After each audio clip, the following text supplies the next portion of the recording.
And hello good people of the internet, it is I, Tommy Kelly. This is Adventures in Mubu, and this is another one of the monthly Ask Me Anything question and answer sessions that we do here on the channel. If you would like to get in on this, you can join the Patreon at any level, and once a month I will put up a post where you can leave your questions, or you can join the Discord. Links are in the description below for both of these places, where there's a whole channel where you can leave your messages and I will, or leave your questions, and I will eventually get around to answer them sometime in a vlog. So let's get straight into this. An anonymous person asked me, are gods and goddesses from different pantheons equivalent? Like, is Demeter the same as Ishtar and Astarte and is the same as Zeus? No. Is Demeter the same as Ishtar and Astarte and is Zeus the same as Baal, Hador and Thor? Views are going to differ on this. And the whole idea of trying to put all of this together is called syncretism. If I'm pronouncing that right, I've mostly just read that word. Some gods are the same. Some gods are equivalent. You get most of the very equivalent ones is when the Greek gods got, brought into the Roman pantheon. So you have people like Hermes, who, when they joined Rome, they became Mercury. Or you have Ares, who became Mars, etc., etc., etc. And there's a very direct kind of correlation between them. They look aesthetically exactly the same, more or less. And by all accounts are the same thing. Although, ask Hermes and ask Mercury if they're the same things, and they might disagree with it. There might be some sort of fundamental difference or some sort of slight change of flavour or something. But then you have other gods who are meant to be equivalent in some way. To say, let's go with the Mercury Hermes things, where you have the idea of Thoth or Tahuti from the Egyptian canon, who is also the communication god, or the scribe, and is often equated with Hermes and Mercury, but isn't quite the same. Not quite the same, so you couldn't, I don't feel that they are the same. And you could lump in with this Ganesh or Ganesha, who's also partly a scribe. He wrote, he broke off his tusk in order to write down the Mahabharata, if that's been pronounced correctly. One of the Hindu scriptures, one of the very long ones, and he wrote it down. So he's also the scribe, and he's also equated with Hermes. Not a lot, but you see it on a lot of lists of Hermes, Mercury, Tahuti, Thoth, Ganesha, etc. Although Ganesha you would not say, if you looked at him in exactly the same way as you would look at Mercury, you would say they're direct equivalents. I think there's overlaps, there's flavours that are the same, there is qualities that are the same. Are they the same people? I don't know. Ganesha feels very intact and rounded out as a personality that seems separate to Mercury, at least to me. So, are they equivalent? Some are, some aren't. And I would approach them as who they are rather than as an overall umbrella of, say, triple goddesses. Approach Hecate rather than a general more kind of triple goddess or, a communication god. Go to, pick one and work with them. And then pick Hermes after doing Mercury and see if it does feel any different to you. Andrew.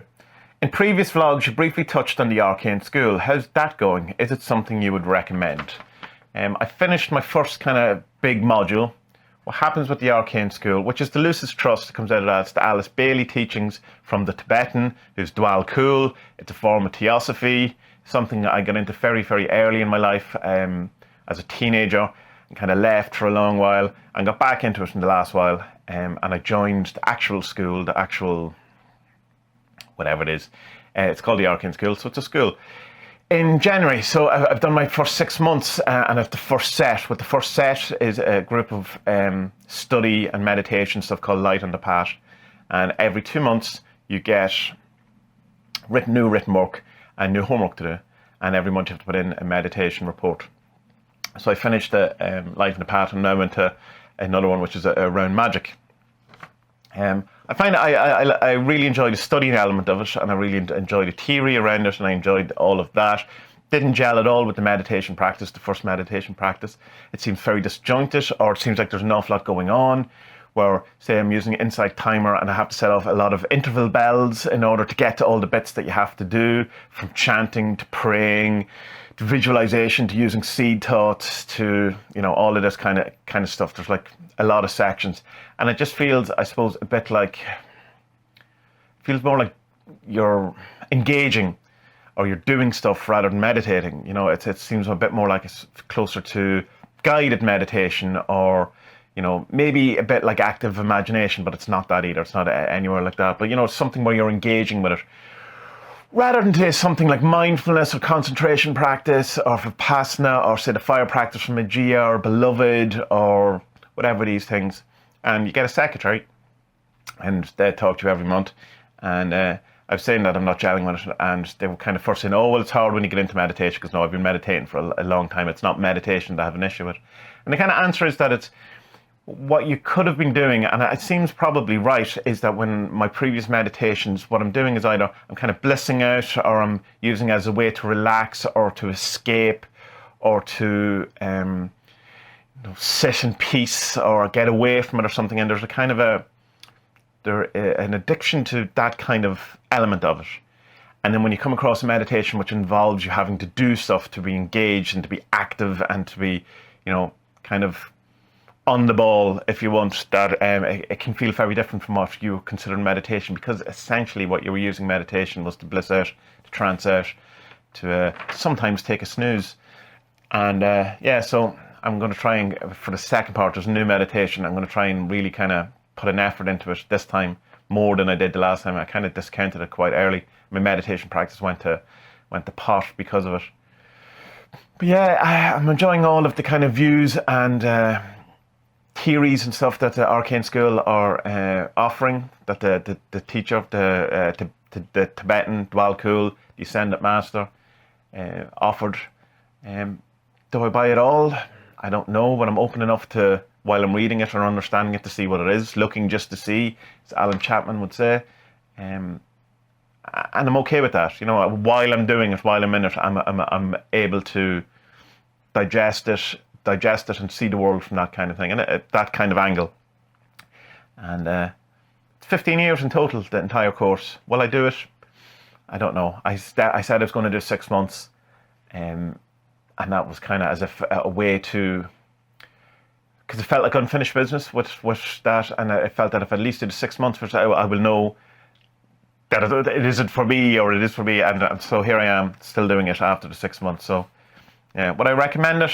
If you're into it, you have to be into it. You have to be into this type of stuff. And if you're into the Alice Bailey stuff, or if you're, Alice Bailey there's definitely a more kind of Christian bent to it than normal theosophy. Like, it's a lot about the Christ, but it's more the Christ principle than the Christ from Christianity. And if it's a particular flavour you like, or don't find I'm not annoyed by the Christian stuff anymore in the way I used to be, and so I can kind of indulge in it if you want, or without feeling annoyed by it. I can separate it from the problems I would have had with Christianity and Catholicism growing up, and I still do. So if that's the type of flavour of things you want, and it's written, it's over 100 years ago, a lot of the predictions haven't come true. There's, you can definitely go, there's an awful lot of things that are wrong scientifically if you want. There seems to be an underlying truth, but is that underlying truth the thing that's in all things? It's like, is that just a part of the golden thread, or is there a more refined truth than that? That's up to you to decide when you engage with the stuff. I'm yet to decide, but it really is like the theory of, if you want to know the very minutiae of how the universe, creation, and all of these things work, theosophy is the thing for you, because it goes into serious detail on it, to the point where you're going, I actually don't really need to know all this. Just how do I live my life? And that would be one of the things that's kind of lacking from the Alice Bailey Arcane School stuff that I found, is that, right, this is all great, fantastic, but how do I become a better person? How to become a happier person? And the kind of answers are, you have to integrate your personality into your soul, which is the truth, but as yet, other than the meditation practice, there's nothing that has been shown in how to do that, or how to deal with your problems, to the point where, say, your problems, your day-to-day problems, are insignificant. Completely. Which I find it hard to deal with, because my interaction with people or entities such as Black from the Secret Chiefs, would seem to think that they have a very particular interest in me as a person, and want only good things from me. There's not this kind of Tommy Kelly's incidental to the whole story. It's, your soul or whatever. There is an interest in my personality. The other thing I would say about the Arcane School is, if you're looking for something that solely relies on your stage of development, or your spiritual advancement, whatever, probably not for you because it's totally focused on group ascension and taking the kind of idea of the individual as part of the whole. Now, not negating the individual or the personality, which is what I thought it was doing for a while until I kind of discussed it and looked into different things. It's about seeing that you are a cog, but you're a cog in a bigger machine, and the bigger machine doesn't work without the cog, but you are not the bigger machine, and the important thing is the bigger machine. At least that's where it appears now, and service is another huge thing on it.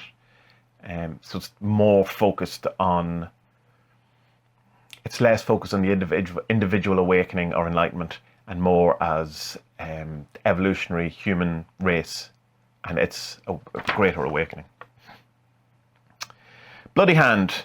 What were the most personally radical forms of magical paradigm shifting you have experimented with it, and what lessons did you learn from them? I'm going to give an answer that you're not going to like, because it's not the question you're really answering, but it's the actual answer, the most honest and genuine answer I can give to this question. My biggest paradigm shift and around Magick is that I pretended that I wasn't magical, or I acted like I wasn't, because my surroundings and the world, I didn't feel I was able to express it, and I didn't, because the world said that was wrong, that the feelings I had innate within me, and that I knew were to be true, that felt true on a very fundamental level about the nature of the world, the nature of me, and the nature of creation, and my role in it, that it seemed that was, I was told that that's foolish and that's untrue, and so I kind of role-played, if you want, as a normie, as a normal person, a person who's not spiritually active, who's not, have to hide my spirituality, not talk to it about people. Still do, to a certain extent. Just I don't really like talking about myself, which is strange for someone who talks about themselves constantly on the internet. In real life, I find it deeply uncomfortable when people have to talk about myself to, like, in a one-on-one situation. I just don't enjoy it at all, and I will do anything to avoid it. So this is my outlet for these kind of things, because you can't talk back to me in a very direct way. You can later, of course, leave messages and stuff. Tangent, get back to the point. So the kind of awakening experiences that I've had then are subsequent remembrance of what I actually knew in the first place, but wasn't allowing myself to have the thought. I wasn't allowing myself the truth of it, because I had to get validation from outside of myself, that I probably could have believed it if, I don't know, Richard Dawkins believed it, or my mother believed it, or my father believed it, or the teacher at school believed it, or whoever, the world at large deemed it appropriate, because I wasn't unable to validate it for myself. And that comes out of childhood experiences and different things that I've talked about ad nauseum on the channel, so I'll not go back in again.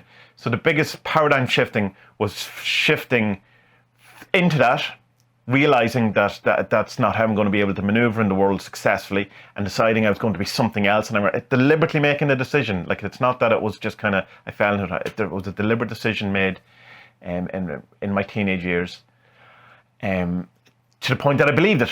It absolutely became the truth for me, and then again paradigm shifting out of it in the last couple of years to realizing that the awakening experiences I had were things that I had to allow and remember, and that I already knew but wasn't accepting. You can't awaken to something that wasn't already the case. So yeah, not really the question you, or the answer I would suspect you wanted to hear, but the answer. Oh, it's pronounced this wrong. Funky pumpkin. It's funky pumpkin spelt wrongly. Let's say. What advice do you have for someone just getting back into practice after a hiatus? Anything to focus on, anything to avoid? Doing too much. Avoid doing too much. Don't try to do all the things. Don't try to do meditation twice a day, sigils 6 times a day, 74 bindings a week, 10-page diary entries every day, 60 books at once. Essentially, don't do all the things I do. Do even less of these things. It's like there's no real rush into any of this. So come back in slowly. Meditate for 5 minutes a day, because you can do 5 minutes a day. Meditate for 10 minutes when 5 minutes is easy for you.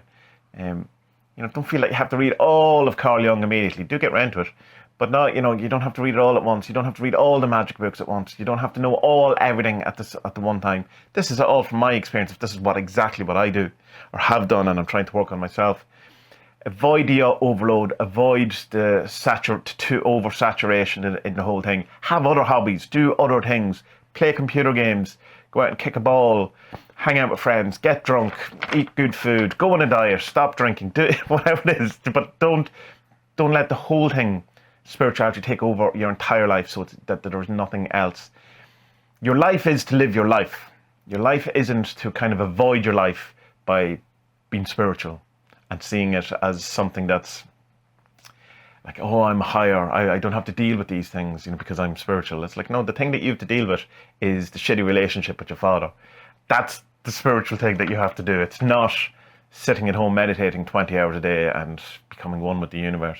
It's all of those things that are being presented in life. And we can kind of spiritually bypass an awful lot of these things. By, the world's a dream, it's an illusion. It's not an illusion, it's a delusion. There's a big difference. It's real. We just have a very weird idea about what it is. So yeah, start with meditation, 5 minutes. Start a diary as soon as you can. Try and keep it up, but just, not pages, just meditation, 5 minutes. It was crap. Or next day, meditation, 5 minutes was better. It wasn't as crap as yesterday.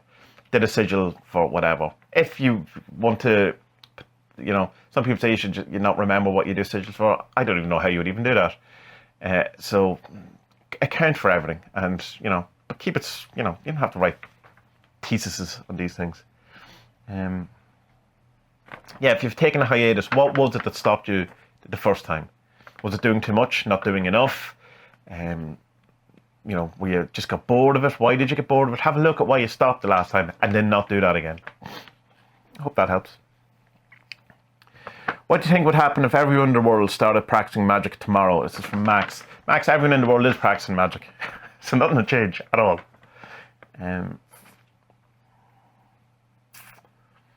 But on a more kind of, and a less shitty answer to that, look at what happened when magic became mainstream, when chaos magic became mainstream, particularly in American politics. And memes and kek and all of these things, and how it was obvious that it works, but how obvious that it was also to the detriment of society.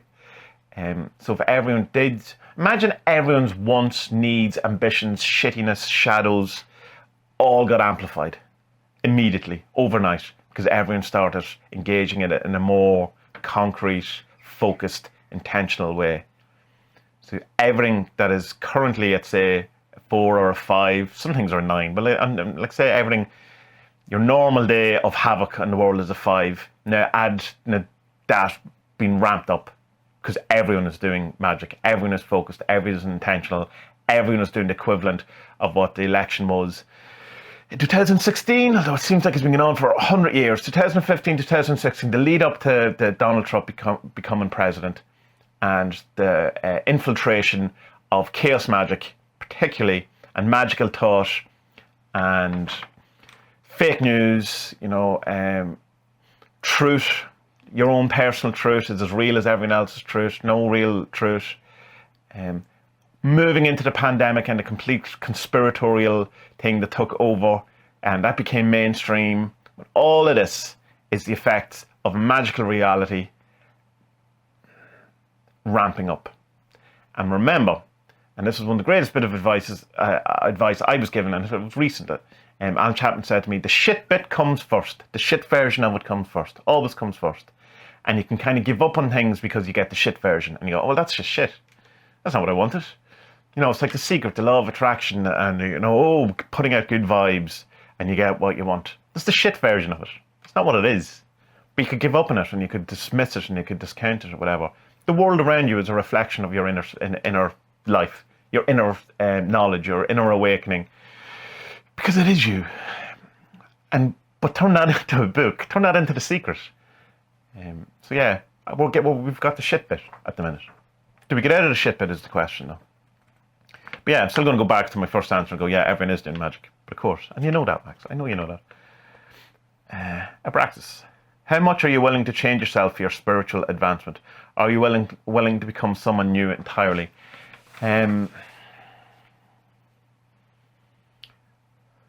Yes, I think I have. But I think it's not in any kind of way that's any different from you or anyone else. Well, some people haven't changed at all. I know a certain number of people in my life who absolutely haven't changed in the entire 45 years I've known them, and older than that before I was even here.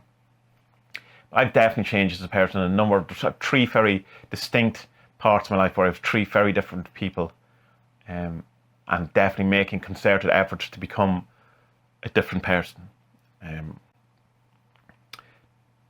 A greater version of it maybe, but still a different person. Are you willing, well, I mean, are you willing to change yourself for spiritual advancement? How can you advance without changing yourself though? I mean, but that's one of the things, isn't it, like that we try to do, I suppose, with Magick. I want nothing to change, but I want everything to change. Once nothing changes, but I want it all to be different. You know, that I want to see the world differently, but at the same time have it be exactly the same as it is now, because I can cope with that. You know what I mean? It's a very kind of strange way, and the only way you are going to see the world differently, the only way you are going to spiritually advance, whatever that means, is by being a different person. But who are you anyway? Like, I mean, are you the same person when you talk to your boss that you are when you talk to your mother? Are you the same person who goes to sleep at night, that person just before you fall asleep? Or is that the same person who's listening to this now? Are you the same person who you were when you were 7? Are you the same person who you were yesterday? Are you the same person when you talk to a policeman? Are you the same person when you talk to someone you went to school with? Who are you? Who is this person who's changing? Does that person even exist in order to change? Can you change something that is fleeting? Answers on a postcard, Abraxas, please. Saphira. Which servant or advice would you give to sensitives or empaths who are swayed, maybe more than most, by outside influences? Well, the obvious servant to use that would be the protector, just a protector from any of these influences. The other thing I would say is check out the work of Elaine Aron, who came up with the idea, or let me see, recognise the idea that is the highly sensitive person, which she reckons is about 20% of the population.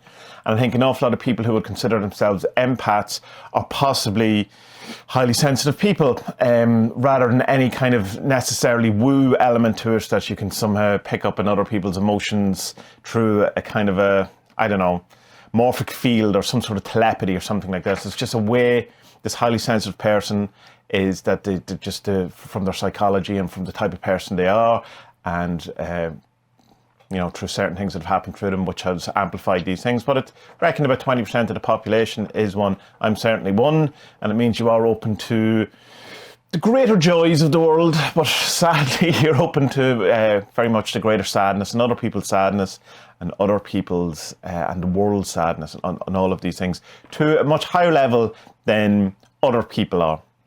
It first came to my notice when Spud pointed out to me, where he said, take this test and see if you're a highly sensitive person, and I got highly sensitive about him asking me, so the irony.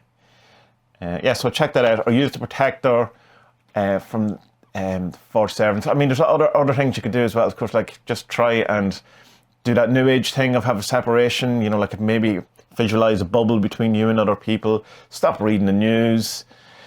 To a certain extent, you still have to know what's going on, but stop reading, stop doom scrolling, stop involving yourself in other people's business and emotions when you're not asked as much as you can. And I know that can be hard, but unless someone asks you for help, don't offer it. That's what, and that can seem kind of callous or whatever, but it's also what I find, if you're anything like me, is that it kind of felt like it was my responsibility to save the world and to save everyone else and to sort everyone out. And while that's an admirable goal, it's impossible to do, and you just have to chill out with it. Chiro. Has there been any unexpected positive things or changes or problems or that you can think of that might be the result of scrying the Enochian aethers? One of the things that came to both myself and Spuds and a few other people that we were discussing is it's one of those things where it seems, and maybe coincidentally, who believes in coincidences? Who does? But correlation does not equal causation, etc. But things certainly went to, I'm not going to say to shit, but just life kind of, something changed, particularly for me. An awful lot of my enthusiasm for stuff disappeared. My motivation for a lot of stuff kind of disappeared. Very down, very kind of lackluster, lots of procrastination, unsure of what I want to do with my life again at 45, questioning about it. Is this what I'm going to do forever? Is this who I am? And lots of stuff coming to the surface that you just have to deal with. Now, that happens all the time anyway, to a certain extent, but it seems a bigger kind of impact is happening, or it's more of that, particularly for me, although Spud is having some of it too, but you'll have to ask him about it, where there's a greater upheaval and things are coming to the surface that have, been there. It's not new. There's no new disaster. There's no new thing that has to be dealing with, but the things that were always kind of there have to be dealt with. And I'm finding it very draining, and I'm finding it very, I don't know. I just kind of have to go with the process, go with it, and see what happens at the end of it, because you can't really judge these things in the middle of it. It's like a thing that happened when I first did the lesser banishing ritual of the pentagram all the time, and I kind of equate it to, in some sense, this doesn't happen to everyone, happened to me, but happened to enough people that it's something that happens, where it just kind of blanketly banishes or clears everything. And it can feel like a kind of a, like a chemo type thing, which the idea with chemo is it just kills everything. In cancer, good cells, bad cells, all of them, with the hope that once the cancer cells are destroyed, that the good can return. So it's just kind of blanket devastation of everything, which it definitely happened when I was doing the lesser banishing ritual of the pentagram years and years and years ago. I was doing it every day for a number of months. And so it has this kind of quality to it where it's kind of seems to be just, blanket taking away everything. And I suppose then it's like, then you have to go, well, which is important? Which are the things I actually wanted? Which were the things I thought I wanted? Which are the things that I have to sort out? What are the things I can let go of? All of these type of things. So it's very much a period of, no fun. No, it's not really fun. I have to admit, it's not that fun. It seemed to happen at that time that we started doing this. But who knows? There's plenty. It also happened after the stuff with Black and the channeling, the Este method or Estes method that we did, and all those things, particularly around the one we did with the ultra-terrestrial hunt, and that seemed to take an awful lot out of me. That there was a kind of a momentum up to that, with, like I said, the rituals, the Tasta rituals, and kind of, doing the stuff with Jason and me and Spud, and doing the stuff then with Duncan and all that, to the point of that it kind of hit a crescendo at the ultra-terrestrial hunt. That something was in that I felt I needed. There's just one more thing that we had to do, which was the very last session we did with Black, which was brilliant and great, but it kind of, whatever energy or spiraling or something that had happened, that I still, in a sense, energetically have not recovered from that. Whether that's part of the arc of clearing out, like the sort of kind of banishing, or that, it's hard to tell because you're in the middle of it. But also remember, Black told us to do the scrying the aether, so it's still connected. There's all of these type of things involved. And I'd say, ask me next year when I've done it all and when I've come out of this, I was going to say cloud, it's not a cloud, come out of this, days in the desert. Grayson, final question. Do you think all we are is contained in the meat jello we call the brain? Do you believe we are more? How about having a soul? I absolutely do. I don't, the thing of the awakening level I claim is stream entry, which is the equivalent of what Gordon White talks about in Chaos Protocols, was being invincible, or becoming invincible, and many other names. It's the point at which you can't go back, that you can't unsee the man behind the curtain. And so it's like that wonderful video of Carl Jung when he's been asked, do you believe in God? And he gets, believe, I know. And it's do I have a soul? I have a soul. Like, I mean, it's not a belief. Am I contained in the meat jello? No, but I also am Tommy Kelly doesn't exist without this brain, without this body, and that this body is what I am. But it's more, it's greater, but not. It's hard to explain, Grace, without sounding like an ass, or like I'm talking in riddles deliberately to conflate or confuse the issue. So much of what we are, read some Ian McGilchrist and his left-right brain, particularly his stuff, his new one, The Matter with Things. You can see just how much the parts of your brain are affecting you and who you are and how you deal with the world. And he kind of sees it as almost like, he wouldn't use these words, but it's a co-creation between you and the world, where what this is that around us only exists because of the interaction between the things. So it's not idealism in the Bernardo Kastrup type stuff, where it's that all of this is embedded within a field, say, of imagination, or that you're in somehow dreaming. This dream's not the right word, but that it's all thought. It's all just an emanation of a thought. Whereas Ian McGilchrist would be saying, no, there's something here, and what that thing here is, and when this, as humans, interact with it, this is what happens, and both are needed in order for this. But the thing that we're interacting with probably doesn't look anything like what we think it looks like. So I agree with that, or at least that's how it feels. And I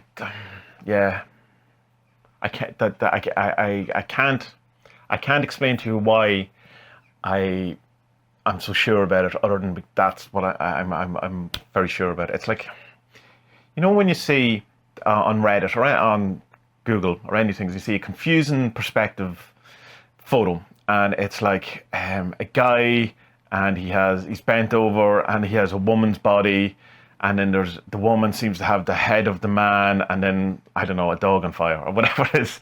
And then that's really, I can't understand what's going on here. And then you realize that the heads are on the other bodies, and it's just the way they're hugging each other. And you see, the man has the man's body, the woman has the woman's body. The dog, sadly, is still on fire. But you can't then go back to seeing the illusion of it.